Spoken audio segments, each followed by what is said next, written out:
আসসালামু আলাইকুম। আমি মোহাম্মদ আসিফ মুন্সি। আজকে দেখাবো আমার ছাদের যে পশু-পাখি লালন পালন করি সেটা আজকে আপনাদের দেখাবো। আমি ১ম চলে এসেছি আমার টাইগার মুরগির ফার্মে। এটা আমি শখ করে ৪০ টা বাচ্চা এনেছি। আমার ৪০ টা বাচ্চা থেকে মোটামুটি মারা যাওয়ার পরে ৩৫ টা আছে, ৫ টা মারা গেছে। আর যে ৩৫ টা আছে সেটা অনেক সুন্দর ও স্বাভাবিক আছে। এটা আমি পালন করতেছি মূলত মাংসের চাহিদা পূরণ করার জন্য। আর পাশাপাশি ২-১ টা যদি থাকে বিক্রি করলাম। এতে আমার কিছু হাত খরচও আসলো প্লাস সাথে আমাদের পারিবারিক যে মাংসর চাহিদা আছে সেটাও পূরণ হলো। টাইগার মুরগি লালন পালনে অনেক লাভবান হওয়া যায়। পাশাপাশি আমি কবুতর লালন পালন করি। এটা আমি শখ থেকেই করি। শখ থেকেই করি। এটার করার একই যে আপনার অনেক বাচ্চা পাওয়া যায় এবং যে একটা কবুতরের যেটা মায়া, সেই মায়ায় পরিচিত হয়। এজন্য আমি কবুতর লালন পালন করি। এই যে আমি কবুতরে খাবার দিচ্ছি। আমার প্রতিদিন ১ কেজি খাবার হলেই হয়। এটা আমি আমার হাত খরচ থেকেই আমি বাঁচিয়ে কবুতর লালন পালন করি। আমার প্রচুর কবুতরের প্রতি মাসেই প্রায় বাচ্চা দেয়। পাশাপাশি আমি কিছু বিক্রি করি প্লাস খাই। কবুতর পেলে ভালোই লাভজনক করা যায়। কবুতর আপনিও পালতে পারেন। এতে কোনো রোগব্যাধি কম, এতে খরচ কম। আবার অনেক কবুতর বাইরে যেয়ে খাবার-দাবার খেয়ে সেজন্য অনেকটাই খরচ কম হয়। কবুতর আপনি অল্প কিছুই পাল দিয়ে পেলে শুরু করবেন। পাশাপাশি আরেকটা আমি বাজিগার পাখি পালন করি। এই যে আমার বাজিগার পাখি ২ জোড়া আছে। আমি আগে কলোনি সিস্টেম পালতাম। সেটা পালার কারণে পাখি অনেকগুলো মারা যেত। এই যে আমার একটা হাঁড়িতে আপনার ৭ টা ডিম পেড়েছিল, ৬ টা বাচ্চা ফুটছে। অনেক সুন্দর বাচ্চা গ্রোথ হয়েছে।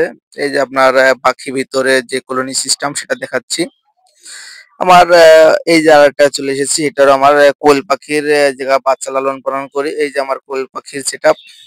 এটা আমি ১ দিনের বাচ্চা ৭ দিনের বাচ্চা এনে এখানে লালন পালন করে ২৭ দিন রেখে বিক্রি করে দেই। এই কোয়েল পাখি লালন পালন করি। এটা আমার শখ থেকে এটা লালন পালন করা। এর ভিতরে কিছু বাজিগার পাখি আছে, নিউ এডাল ডিম পাড়ার জন্য খেঁচায় ঢুকেছে। এই ৩ টে হচ্ছে আপনার আমার বাচ্চা পাখি। এই যে আমার বাচ্চা পাখি আমি রেখেছি। এখান থেকে নিয়ে আমি সেই কলোনিতে ছাড়বো। এই বাজিকার পাখি দিয়ে কাউন এবং পানি পানি খায়। এই ২ টা খাবার দিলে পাখি লালন পালন করা যায়। পাখি লালন পালন করলে কিছুটা লাভবান হওয়া যায়। এটা হলো আমার যে প্যারেন্টস কোয়েল পাখির খামার। এখান থেকে আমি প্রতিদিন প্রায় ৪০ থেকে ৫০ টি ডিম পাই। পাশাপাশি এই যে ডিম থেকে আমি বাচ্চা উৎপাদন করি। আমার পাখিগুলো অনেক সুন্দর এবং স্বাভাবিক আছে। কারণ পাখি সুন্দর এবং স্বাভাবিকের একটাই লক্ষণ সেটা হলো খাবার-দাবার সুন্দরভাবে গ্রহণ করতে পারে। এই যে আমার পাখি দেখেন কি সুন্দরভাবে খাবার গ্রহণ করছে। পাখি যদি ঠিকঠাকভাবে খাবার গ্রহণ করতে পারে তাহলে বুঝবেন যে আপনার পাখির অনেক সুস্থ আছে এবং স্বাভাবিক আছে। কোয়েল পাখির পাশাপাশি এই যে ঘুঘু লালন পালন করি। ঘুঘুকে আমি এখন খাবার দিচ্ছি। আমি ঘুঘুকে সিড মিক্স দেই, খাবার দেই, ধান দেই, গম দেই। এই যে আমার মক্ষী কবুতর, আমার কিছু আ শখ করে কিছু খাঁচা কিনে আনছিলাম। সেখানে আমি কিছু মোটামুটি দামের কবুতর পালি।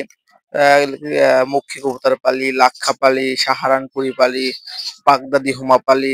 এই কিছু জাতি আছে। আগে অনেক জাত ছিল মারা গেছে।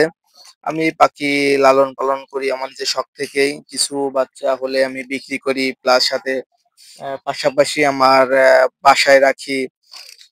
পাখি খাঁচায় পাখি পালন করা লাভবান হওয়া যায়। কারণ যেখানে রোগ ব্যাধি নিয়ন্ত্রণ করা যায়। ঠিকঠাকভাবে খাবার খেলো না খেলো সেটা পর্যবেক্ষণ করা যায়। আমার এইসব পালতে ভালোই লাগে। আর আপনারাও ইচ্ছা করলে পালতে পারেন। এটাতে অল্প খরচ প্লাস অল্প অল্প জায়গায় পালা সম্ভব। আপনারা বেকার না ঘুরে আপনারা কিছু অল্প কিছু দিয়ে শুরু করতে পারেন। এটা দিলে আপনাদের সমাজও ভালো বলবে, আপনিও ভালো থাকতে